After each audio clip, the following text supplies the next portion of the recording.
President Aquino has called for an international effort to address the threats of climate change. In a speech at the Asia-Europe meeting or ASEM conference on disaster risk reduction and management at the Diamond Hotel, the president stressed the need to build disaster-resilient communities. As for the Philippines, the president said the government is trying to climate-proof the country's path to progress. More from Elena Luna.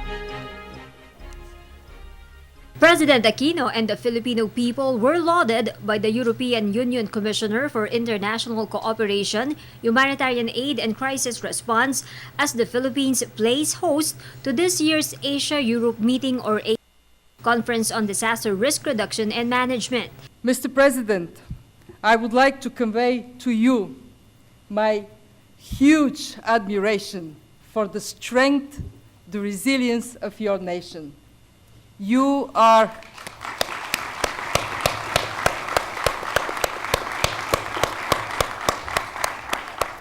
Yes, there are still wounds to be healed. Yes, there are still houses to be rebuilt. Yes, there are still businesses to step on their feet. But what you have achieved in these 6 months is remarkable, and it is a lesson for all of us. There are around 200 delegates from the 51 ASEM member countries in Manila for the 3-day conference with the theme, Host Hayan Yolanda, A Way Forward. In a speech, President Aquino shared the Philippine experience and the progress made to rebuild communities from the devastation of the super typhoon.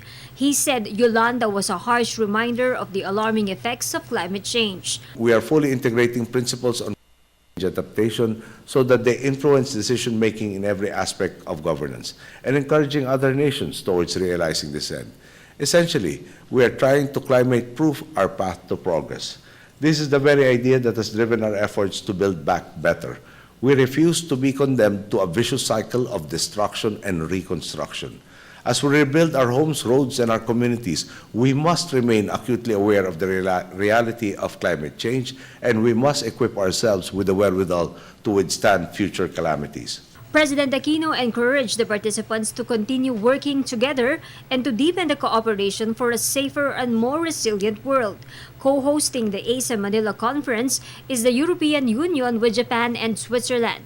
Belgium, Germany, Hungary, Indonesia, Spain, Sweden, and Vietnam are co-sponsors.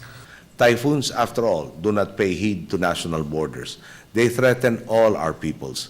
Each of us is a stakeholder in this endeavor, which is why this gathering is of importance. We must take advantage of every opportunity we have to share our experiences, ideas, and technologies, whose value is not measured just by any form of currency, but by the number of lives saved. For the People's Television, Elena Luna.